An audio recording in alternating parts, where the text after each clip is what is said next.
ప్రపంచ సంపన్నుడు Elon Musk అంతర్జాతీయ వ్యాపార రంగంలో సరికొత్త చరిత్ర సృష్టించారు. ప్రపంచంలోనే మొదటిసారిగా $1 ట్రిలియన్ పైగా వ్యక్తిగత సంపద కలిగిన తొలి వ్యక్తిగా ఆయన అరుదైన రికార్డు నెలకొల్పారు. మస్క్ నేతృత్వంలోని అంతరిక్ష పరిశోధన సంస్థ స్పేస్ ఎక్స్ ఐపీఓ మార్కెట్లోకి వచ్చి విజయవంతం కావడమే దీనికి ప్రధాన కారణం. ఐపీఓకు ముందు $780 బిలియన్ ఉన్న ఆయన ఆస్తి విలువ షేర్లు మార్కెట్లోకి వచ్చాక ఒక్కసారిగా దూసుకెళ్లింది. ప్రస్తుతం స్పేస్ ఎక్స్లో ఆయనకున్న వాటా విలువే దాదాపు $866 బిలియన్ చేరగా టెస్లా ఇతర కంపెనీల్లోని వాటాలతో కలిపి మస్క్ మొత్తం నికర ఆస్తుల విలువ $1.1 ట్రిలియన్ దాటింది.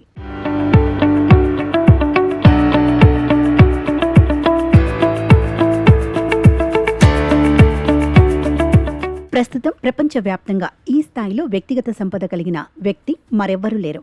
ఈ ఐపీఓకు ముందు కూడా $971 బిలియన్ మస్క్ ప్రపంచంలోనే అత్యంత ధనవంతుడిగా ఉండగా ఆయన తర్వాతి స్థానంలో ఉన్న గూగుల్ సహ వ్యవస్థాపకుడు లారీ పేజ్ సంపద కేవలం $304 బిలియన్ మాత్రమే కావడం గమనార్హం.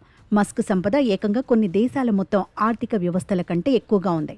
అంతర్జాతీయ ద్రవ్యనిధి అంచనాల ప్రకారం తైవాన్ దేశ జీడీపీ విలువ $976.7 బిలియన్ కాగా మస్క్ సంపద అంతకంటే ఎక్కువే ఉంది.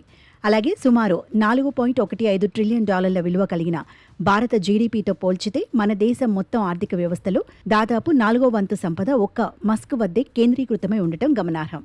1971లో దక్షిణాఫ్రికాలో జన్మించిన ఎలాన్ మస్క్ గత 3 దశాబ్దాలుగా సరికొత్త ఆవిష్కరణలతో ప్రపంచ వ్యాపార గమనాన్ని మార్చేశారు.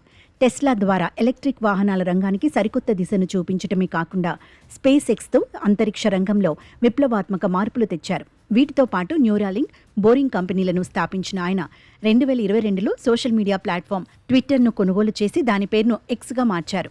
సంప్రదాయ మార్కెట్ లెక్కలకు భిన్నంగా మస్క్ కంపెనీలకు పెట్టుబడిదారులు కట్టబెడుతున్న ఈ అసాధారణ విలువను మార్కెట్ విశ్లేషకులు ఎలాన్ ప్రీమియంగా అభివర్ణిస్తున్నారు.